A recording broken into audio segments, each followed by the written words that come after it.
Bom, galera, então vamos falar um pouco aí sobre a semana 3, né? Na aplicações de aprendizado de máquina da Univesp, né? Ainda em aprendizado não supervisionado, né? Vamos falar sobre algoritmos de agrupamento e validação, né? E o agrupamento em aprendizado de máquina, né? Um pouquinho sobre isso. Então, a definição e o objetivo principal, primeiro, né? A análise de agrupamento é uma tarefa de aprendizado de máquina não supervisionado, né? Que significa que não há um resultado correto predefinido, né? O algoritmo explora os dados para encontrar padrões por conta própria. Fazendo aí relembrando um pouco, né? Acho que vocês devem ter visto aí a semana 1 e 2. No não supervisionado, né? O supervisionado é como se eu falasse isso aqui é uma maçã e eu rotulo lá para ele que é uma maçã e ele sabe que é uma maçã, né? Já o não supervisionado não, né? A máquina vai tentar entender, né, através desses grupos de dados, né?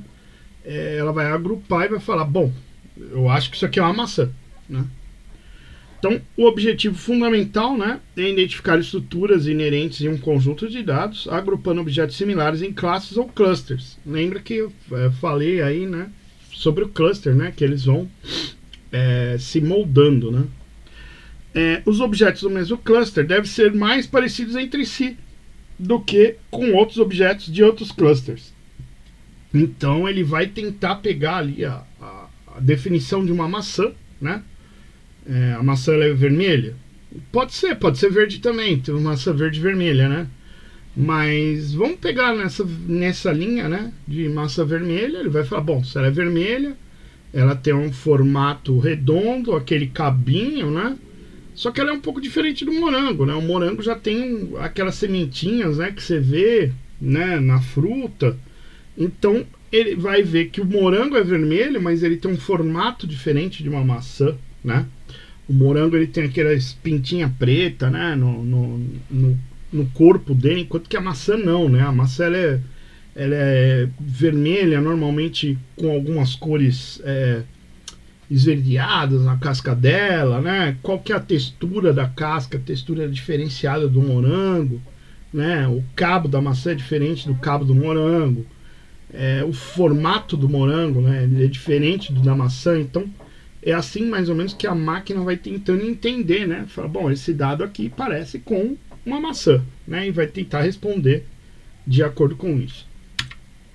Bom, os tipos de algoritmos, então, né? Nós temos aqui os algoritmos de agrupamento hierárquico, né?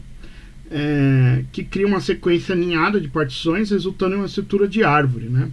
Então ela pode ser aglomerativa ou divisiva, né? A aglomerativa é o bottom-up, né? Que no caso, né, o processo começa com N clusters, onde cada objeto é seu próprio cluster.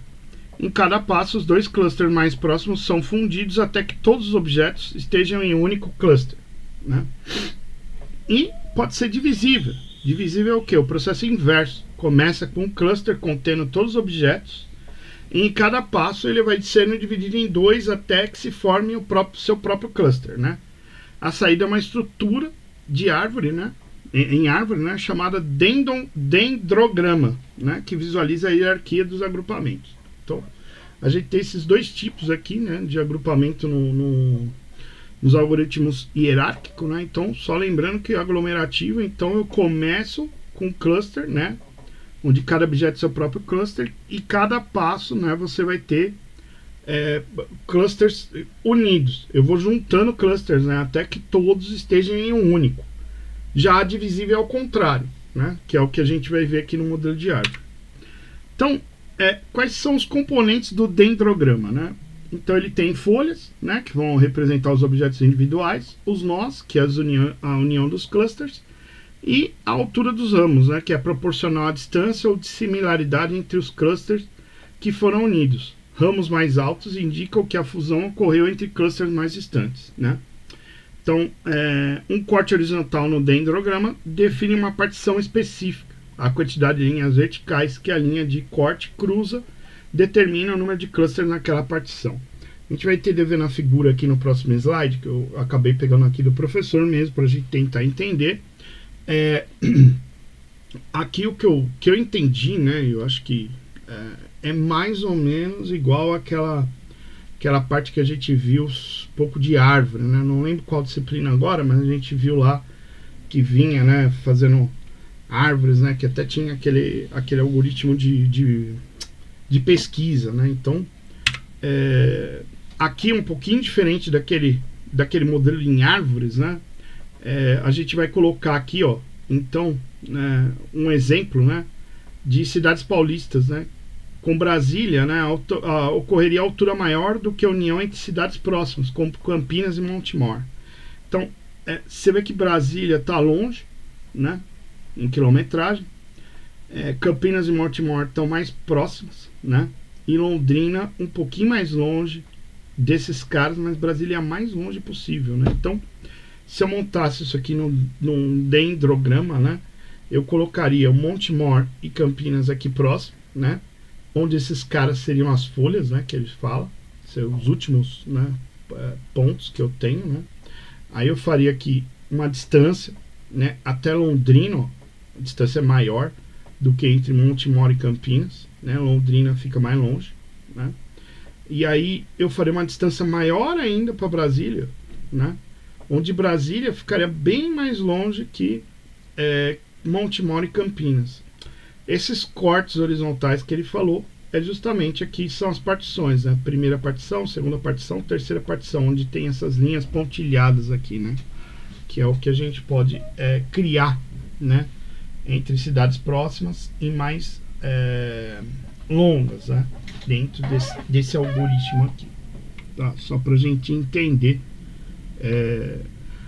como que funciona, né, um dendrograma, né? As alturas dos ramos, né, os nós, as folhas, né, e tudo isso que, né, inclusive aqui o corte horizontal define a partição, né, quantidade de linhas verticais que a linha de corte cruza determina o número de clusters naquela partição, né. Então, aqui normalmente a gente vai ter 2 clusters, né, aqui mais 2 clusters, né, Londrina unida com Montemor e Campinas, tá vendo, né, e a Brasília vai unir, né, mais um cluster aqui com Londrina e com esses dois, né? Então você faz aqui essas partições aqui, igual ele falou durante a aula lá. Bom, isso é mais para a gente entender mais ou menos como funciona, né? Quais são as estratégias de ligação, então, né? Como que você vai ligar a distância entre 2 clusters, né? Como que é calculada, né? Isso aí. Então, ela pode ser pelo single link, a ligação mínima, né, que a distância entre 2 clusters é a distância mínima entre o objeto de um cluster e o objeto do outro, né. Tende a favorecer clusters finos e alongados, encadeados, e ele é sensível a ruídos e outliers, né. Lembrando, o outlier é um ponto fora aqui, totalmente fora da curva, né. Então, imaginando aqui, né, ele pegou aqui ele colocou a fórmula, né, o mínimo na distância de xi até xj, né? E aqui a ligação mínima, eu teria esses clusters aqui, né, com vários triângulos, aqui com vários círculos, né? E eu teria essa distância aqui.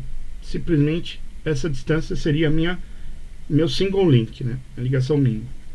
A máxima, que é o complete link, né, é a distância entre 2 clusters, é a distância máxima entre o objeto e o outro. Né? Então eu vou pegar o que está mais distante aqui no meu cluster, né? nessa região, e vou tentar ligar com o mais distante lá do outro, né? Então favorece clusters esféricos e compactos e é menos suscetível a ruídos, né? Esse aqui é mais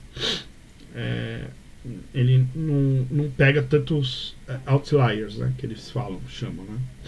Então é a máxima entre objeto e do objeto do outro. Aqui na figurinha dá para entender melhor do que lendo o texto, né? A ligação média, né, ou average link, né, que também em inglês, né, é a distância entre 2 clusters, é a distância média entre todos os pares de objetos, um de cada cluster. Então eu vou ficar pegando a distância de todos eles aqui, ó, fazer a somatória, né, e a média desses caras, né? A fórmula mudou, tá vendo? Enquanto que aqui seria o mínimo e máximo da distância entre um objeto e o outro, né, dentro do cluster. Esse cara aqui ele vai fazer a somatória de todos e tirar a média, né? E aí, quais são os pontos positivos nesse troço, né? É a fácil interpretabilidade através do dendrograma, né? É fácil utilização de diferentes formas de similaridade ou distância, não exige pré-especificação de número de clusters, pode ser útil para identificar outliers, né? Se você vê um cara aqui fora dessa curva aqui toda, né? Vai falar, pô, nessa distância média aqui é o que eu tenho, um cara fora da média ele é um outlier, né? Mais ou menos vocês entenderam. A avaliação da consistência, né? A consistência do agrupamento pode ser medida comparando a matriz de distâncias original com distâncias representadas no dendrograma, né? A fenética com a cofenética, né? Que são nomes aí que vão surgindo, né? E os pontos negativos desse negócio é que as decisões de fusão são locais e não se baseiam em um objeto global, que pode levar a resultados subótimos, uma vez que o objeto é atribuído a um cluster, ele não pode ser movido, não há um refinamento. Então, se esse cara aqui, se esse círculo está no cluster, não tem como eu trocar ele de lugar, né? E a complexidade computacional, né? Então, geralmente entre n ao quadrado e n ao cubo, né? Tornando intensivo para grandes conjuntos de dados. Então, é lógico, né? Que se você fizer pelo mínimo aqui, é só uma conta, né? O máximo também. E se você ficar fazendo a somatória, dependendo da quantidade de dados aqui, para você tirar a média desses caras, se você tiver outliers aqui fora que estão fora da média, né? Te dá mais trabalho computacional, vamos dizer assim, né? Mais custo. Bom, isso então são estratégias de ligação. Então o que a gente falou até aqui, só para entender? Um algoritmo de agrupamento, né? Hierárquico. Falamos um pouco do dendrograma, né? Que ele vai fazer essa figura, né? Medindo a distância entre as cidades, deu de exemplo aqui, né? Aí eu falei das estratégias de ligação, mínima, máxima, e falamos da média, né? Que também é bem complicada essa daqui, né? E agora ele entra no algoritmo baseado em densidade, o DBSCAN. O DBSCAN, né, eles são algoritmos que definem clusters como regiões densas de pontos separados por regiões de baixa densidade. Ele agrupa pontos que estão densamente compactados, marcando como ruídos, outliers, os pontos que se encontram sozinhos em regiões de baixa densidade. Ele até colocou lá o exemplo animado, né? Eu até não vou conseguir fazer aqui, acabei não fazendo, né, por causa do meu tempo também. Estou um pouco atrasado aqui nas aulas, mas depois, posteriormente, pode ser até que eu melhore aqui o vídeo, né? Mas definindo aqui rapidamente para a gente entender, né? O raio de vizinhança, então, né, é a distância a partir de um ponto para definir sua vizinhança. Então, eu vou pegar um ponto aqui, eleger ele, né, como um ponto que eu vou pegar ele como um ponto de core, núcleo, né? Estava tentando lembrar o nome, é exatamente isso. E vou definir um raio. E nesse raio aqui eu vou começar a buscar os pontos que estão nesse raio, né? Então, número mínimo de vizinhos, né? O número mínimo de vizinhos que deve existir dentro do raio para que a região seja considerada densa. Eu posso definir, falo, sei lá, acho que 5 aqui é denso. Então, eu defino um core e falo, quantos caras tem no meu raio aqui? Ah, tem 5. 1, 2, 3, 4, 5 pontos próximos. Então, eles estão dentro do meu raio e esses caras vão me formar o cluster, né? Ponto de core, que é o núcleo que eu acabei de falar aí para vocês, né? É o que possui pelo menos M vizinhos, incluindo ele mesmo dentro do raio R, né? Então, esses são os pontos no interior de um cluster. Então, mesma coisa que eu acabei de falar, né? Eu defino esse ponto. Ah, mas como é que vai definir esse ponto? O algoritmo vai pegar, né? Vai começar a pegar ponto a ponto lá do seu gráfico e vai falar, bom, esse cara aqui, ele pode ser um ponto de core, vai traçar um raio e ver lá se ele tem 5 vizinhos, bastante vizinho, então esse cara é um ponto de core. Aí ele define esse vizinho e vai para outro ponto, vai para outro ponto, vai para outro ponto, que ele colocou lá na animação, né? Vamos ver se, não sei se no próximo slide acho que aparece aqui. Então, ó, o ponto de borda, né? O ponto de borda que não é core, mas está na vizinhança do ponto de core. esses formam a vizinhança do cluster. Então, ó, esse cara aqui, ó, ele é um ponto de borda. Esses aqui, na verdade aqui a figurinha até tá meio errado, né? Esse aqui seria mais borda, né, ó. Esses aqui estão mais à borda do meu raio, né, ó. Porque o vermelhinho seria o meu core, né? Meu núcleo, da onde eu tô partindo, né? Então já andei com o gráfico, já tenho os caras pra cá. E o outlier, que é o ruído, é um ponto que não é nem core nem borda. Então ele tá fora, né? Eu tenho esse raio aqui e esses caras estão fora. Então eles são o quê? Outliers, ruídos, né? Dentro do meu algoritmo. Então, ó, como que funciona esse troço? Ele seleciona um ponto de início, né? Se for um ponto de core, ele inicia um novo cluster e vai expandindo ele recursivamente, encontrando e adicionando todos os pontos de core vizinho, direto ou indiretamente, e seus respectivos pontos de borda. O processo continua até que todos os pontos sejam visitados. Então, olha só, eu defino um ponto de core e coloco uns caras aqui, ó, no meu raio. Acabou esse raio aqui, eu vou para outro. Esse aqui pode ser outro core. Aí eu pego esse outro raio aqui e defino esses outros caras aqui, ó. Aí chega aqui, ó, eu pego esse ponto aqui. Tem algum cara no meu vizinho? Não. Então ele é outlier. Aí eu vou pegar esse outro aqui. Tem algum cara aqui no meu vizinho? Também não. Então ele também é outlier. Aí eu vou pro próximo ponto. Esse ponto aqui tem 1, 2, 3, 4, 5 caras perto. Então no meu raio aqui, ó, ele pode ser um ponto de core. E aí eu vou indo para outros e falo, bom, esse cara aqui é uma borda, ó, porque ele tem já o meu ponto de core, mais outros caras que já haviam sido incluídos, mas não tem mais nada fora dele aqui. Então ele é uma borda, né? E assim sucessivamente. Então esse algoritmo ele é bom para quê? Para identificar quem é outlier, né? Porém, né, vamos ver aqui nos negativos que a gente já vai ver aqui, ó. Então ele é capaz de encontrar clusters de formato arbitrário, não apenas de série. Tá vendo que ele tem aqui uns clusters aqui de formato que não é esférico, né? Tem outros formatos aqui geométricos. Ele é robusto a outliers, né? Podendo ser usado para detectá-los, como eu acabei de falar aqui, ó. Achou esse ponto aqui, não encontrou nada aqui no raio, então isso aqui é um ruído, é um outlier, tá aqui perdido, né? Não requer pré-especificação do número de clusters, né? Então eu preciso falar quantos clusters ele vai formando, de que jeito? Encontrando os caras que estão perto. Se eu tenho vários perto, ele vai formando esses clusters aí, né?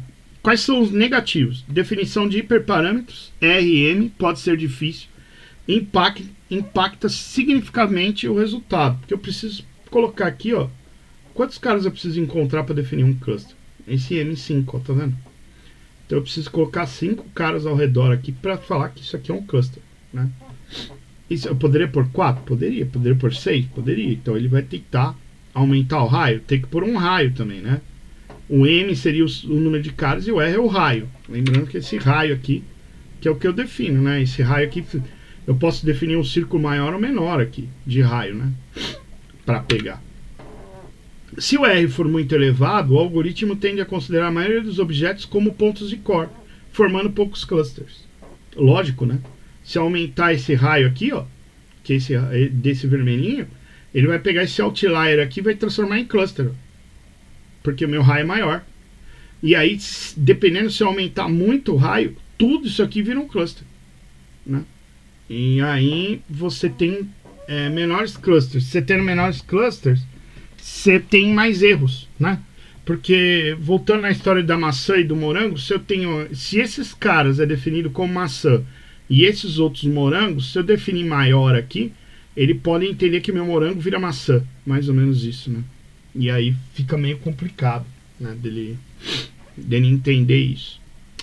Possui complexidade computacional, o que pode ser lento para datasets muito grandes. É o que eu imaginei, né? Eu ia falar aqui, mas realmente, se eu pôr um programa para rodar em cada bolinha dessa aqui, ó, e vendo quem é core, quem é borda e quem é outlier, ó, aqui eu tenho 1, 2, 3, 4, 5, 6, 7, 8, 9, 10, 11, 12, 13, 14, 15, 16, 17.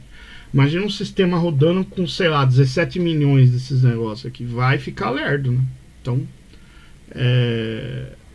vai ter um custo computacional alto, né? E esse DBSCAN vai ficar rodando lá ad eternum, né? Diferente daqueles outros que a gente viu lá, que definiu mais ou menos os clusters e colocou, né?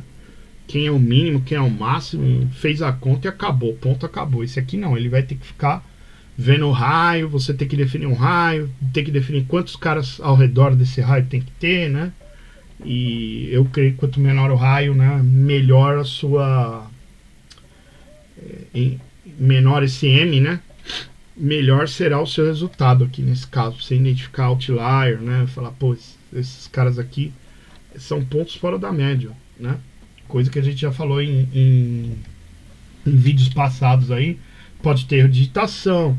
A gente tem que entender que essa parte de aprendizagem de máquina, ele está considerando os dados que estão pela internet, estão pela rede. Então ele vai fazer uma busca lá e vai procurar, né? O que é maçã? Vai procurar na internet.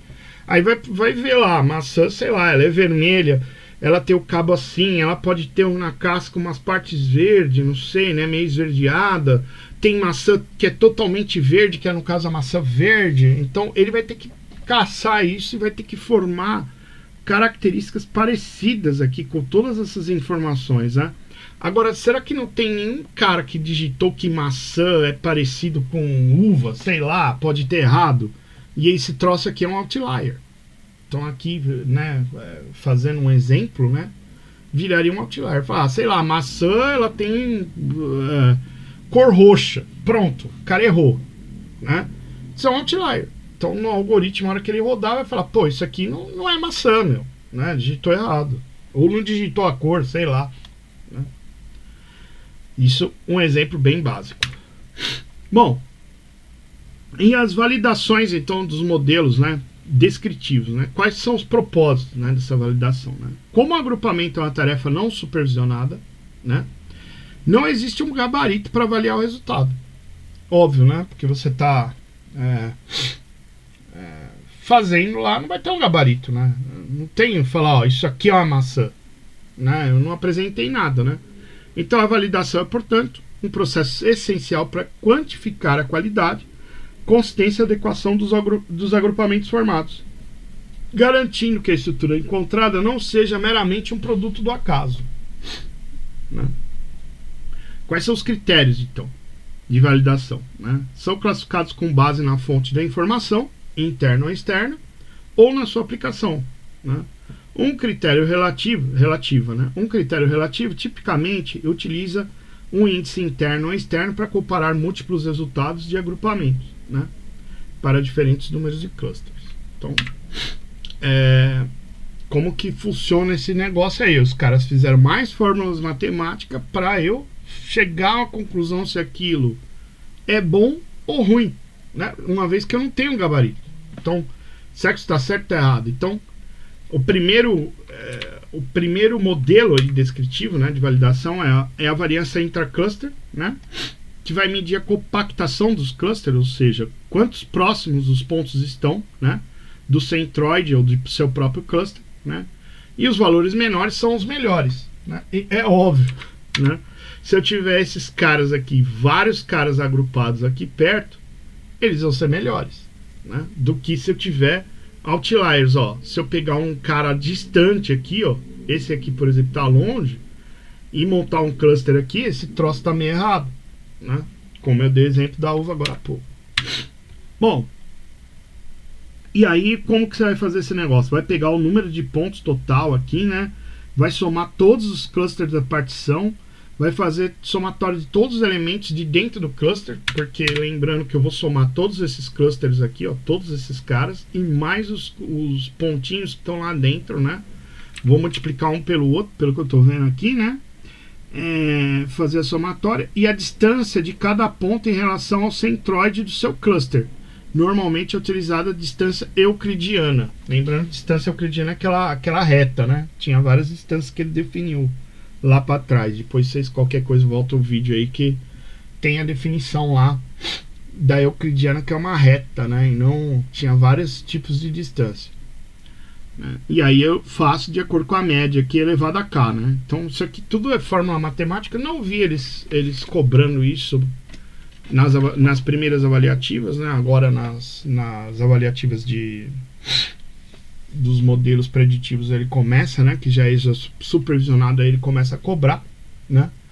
Mas até então aqui essas fórmulas não vi cobrança delas, né? Não, eu creio que é difícil decorar isso, né? Eu creio que o importante é a gente saber que nós estamos dentro de um aprendizado não supervisionado, onde o algoritmo vai tentar juntar informações que eles chamam de clusters, e quanto mais próximas elas estiverem, significa que elas são mais corretas possíveis, né?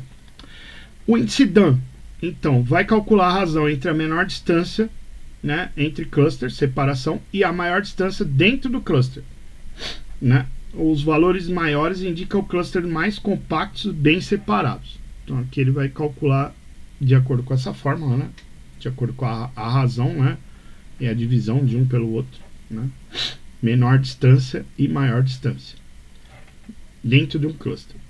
A conectividade vai avaliar o grau em que os objetos vizinhos são colocados no mesmo cluster, né? Ideal para clusters com formato encadeado. Valores menores são os melhores, né? Também acredito nisso, né? Porque quanto mais junto tiver, né? Que tá a fórmula, né? Números vizinhos serão considerados para o cálculo. O J-ésimo vizinho de X, né? Aqui se estão no mesmo cluster, né? Se estão no mesmo cluster, caso contrário, né? Então se estão ou não, né? Então ele coloca aqui até o condicional para eu colocar dentro do cálculo aí. A silhueta, né? Que também, né, mede o quão bem um objeto se encaixa em seu cluster em comparação com o cluster vizinho, né? Ela vai variar de -1 a 1, né? E a interpretação disso é que valores próximos a 1 significa que o objeto está bem agrupado, né? E a -1 sugere que ele pode ser de outro cluster, né? Pode ser usado para ajudar a determinar um número ideal de clusters, K, né? Então, como que você faz esse troço aí? Você vai fazer a somatória, né? Do xi até o xj, né? Somatória da distância de todos os objetos dentro do cluster em relação ao ponto xi, dividido pelo número de objetos no cluster. Distância média, ó. Vou tirar a média, né, de todos eles, né? A distância entre o objeto e o objeto mais próximo, né, o mínimo, né? E a silhueta, né, que aí ele começa a ver aqui se é igual, se é maior ou se é menor, né? Para ver se é 1, -1 ou 0, né? Então o valor 1 é o melhor, né? Tá bem agrupado, bem junto ali, dentro dessa forma. E os critérios externos avaliam o agrupamento comparando a partição gerada com a estrutura externa pré-estabelecida, né? Um gabarito ou partição de referência, como rótulos de classes conhecidos, né? Aí você tem o índice RAND, né, que baseia-se na contagem de todos os pares de objetos, classificando em 4 categorias, ó. SS, que é o mesmo cluster em ambas partições, SD, mesmo cluster na gerada, diferentes na referência, DS, diferentes na gerada, mesmo na referência, e DD, diferente em ambas. Esses eu nem coloquei as fórmulas, né, porque são outros tipos de critérios que a gente pode, né, além desses critérios que a gente colocou aqui, né, de validação, a gente tem esses índices e temos também esses outros critérios externos, né, que podem ser utilizados, né. Aí temos os índices de Akari internos, né, que é uma variação que foca nos pares que estão no mesmo cluster, em pelo menos uma das partições, penalizando discordâncias mais severamente, né. A fórmula ignora os pares, aqui tem a DD, né, SS, que é o que ele definiu aqui em cima, né. E critérios internos medem a qualidade do agrupamento usando apenas informações extraídas dos próprios dados, como a matriz de similaridade, sem depender de rótulos externos, né? Então, esse aqui no caso ele vai pegar alguma coisa externa, né, rotulada, e vai falar, bom, a maçã parece com isso aqui, né, e aí eu vou comparar com os clusters que eu fiz, né.